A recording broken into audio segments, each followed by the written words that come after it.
Ekologickejšie a hlavne efektívnejšie. Cestovanie vlakom na Záhorí či na juhu Slovenska bude modernejšie.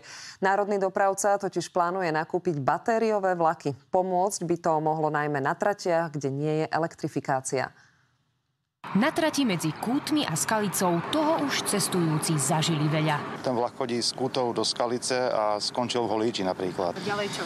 Ďalej som to riešil, už neviem ako. Myslím si, autom som si potom zohnal odvoz. Od ľudí sme sa dozvedeli aj to, že veľakrát cestou do práce sedeli zababušení v bundách, lebo vlak nekúril, alebo sa pokazil v strede cesty. Konkrétne tento prezývajú Delfín. Vyrobený je v roku 2003 a to vraj nie je najstarší stroj, ktorý tu jazdí. Aj toto sú zrejme dôvody, prečo sa železničná spoločnosť rozhodla vlaky v tomto regióne vymeniť. Bol by som rád, ak ich nahradia nové vlaky, bezporuchové. Takzvané nabíjacie vlaky by mohli vyriešiť aj problém s časťami tratí, ktoré nie sú elektrifikované, ako je napríklad v tomto prípade úsek medzi Holíčom a Skalicou.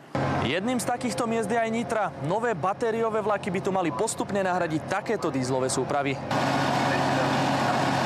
Batériové vlaky môžu byť lacnejšie na prevádzku ako dízlové, a to najmä vtedy, ak sa vďaka nim podarí nahradiť najstaršie dízlové rušne.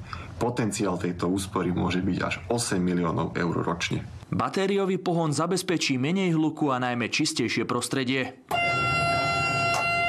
Nasadenie batériových jednotiek zníži emisie CO2 o 130 000 tón ročne, čo je ekvivalent toho, ako keby z ciest zmizlo viac ako 28 000 osobných aut spaľujúcich fosílne palivá. Predpokladaný dojazd vlaku je 80 kilometrov. Nabíjať sa bude potrolejom z bežnej elektrickej siete.